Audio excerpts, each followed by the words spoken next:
Prayer பண்ணும்போது நம்ம இயேசு கூட பேசுறோம், ஆனா பைபிள் படிக்கும்போது இயேசு நம்ம கூட பேசுறாரு அப்படின்னு தான் அர்த்தம்.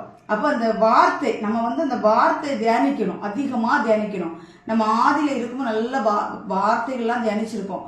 ரட்சிக்கப்பட்ட புதுசுல கர்த்தருடைய வார்த்தைகள் தியானிக்கிறது, ஜெபிக்கிறது, மற்றவங்களுக்கு சுவிசேஷம் அறிவிக்கிறது, உபவாசம் இருக்கிறது, கண்ணீர் விட்டு தேசத்துக்காக கதறுகிறது, இப்படிப்பட்ட காரியங்கள் எல்லாமே நம்ம கிட்ட இருக்கிறோம். போக போக நாட்கள் செல்ல செல்ல செல்ல செல்ல தேவனுக்கும் நமக்கும் ஒரு சின்ன ஒரு இடைவெளி. பார்த்துக்கலாம், ஜெபம் பார்த்துக்கலாம், வேதத்தை படிக்கணுமே பார்த்துக்கலாம், அதுக்குன்னு ஒரு டைம் வரும் பார்த்துக்கலாம். அந்த மாதிரிப்பட்ட சூழ்நிலைகள் நமக்கு வரும். அது தேவன் வேண்டாங்கிறாரு. அதே மாதிரி அடுத்த வசனம், ஆகையால் நீ இன்ன நிலைமையிலிருந்து விழுந்தா என்பதை நினைத்து மனம் திரும்பி, நம்ம மனம் திரும்பி, நம்ம ஒரு காரியம் சொல்லட்டா, நம்ம ரட்சிக்கப்படும் போது நம்ம மனம் திரும்பி தான் ரட்சிக்கப்படுறோம், அப்படித்தானா? ஆனா ரட்சிப்புங்கிறது ஒரு முக்கியமான